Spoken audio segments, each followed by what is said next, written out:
शिवसेना हा एक नाटकी पक्ष आहे अशी टीका काँग्रेसच्या नारायण राणे यांनी शिवसेनेवर केली. एका बाजूला सत्तेत बसतात, मग शेतकऱ्यांना कर्जमाफी का देत नाहीत? कॅबिनेटमध्ये बसून करतात तरी काय, असा सवाल नारायण राणे यांनी उपस्थित केला आहे. त्यांच्याशी बातचीत केली आमचे प्रतिनिधी सागर कुलकर्णी यांनी.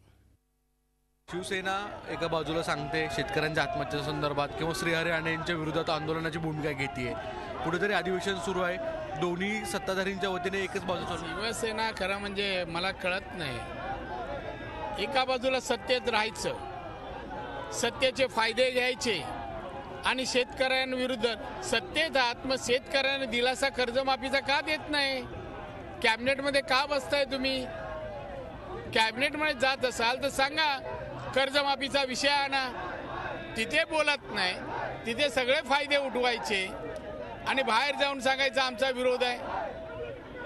ॲडव्होकेट जनरल विरुद्ध खरं म्हणजे सत्तेत जाण्यापूर्वी भारतीय जनता पक्ष वेगळ्या विदर्भाच्या बाजूचा आहे हे माहीत असताना सत्तेवर गेले. म्हणजे यांना सत्ताही पाहिजे आहे आणि हे नाटक चाललंय त्यांचं.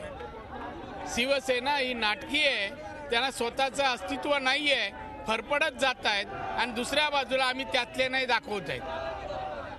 शिवसेना नाटकी आहे कुठेतरी अशी भूमिका टीका नारायण राणे यांनी केली. पुढे संदीप बेकरचा Sagar Kulkarni, Zee media, Mumbai. Zee 24 तास रहा एक पाऊल पुढे.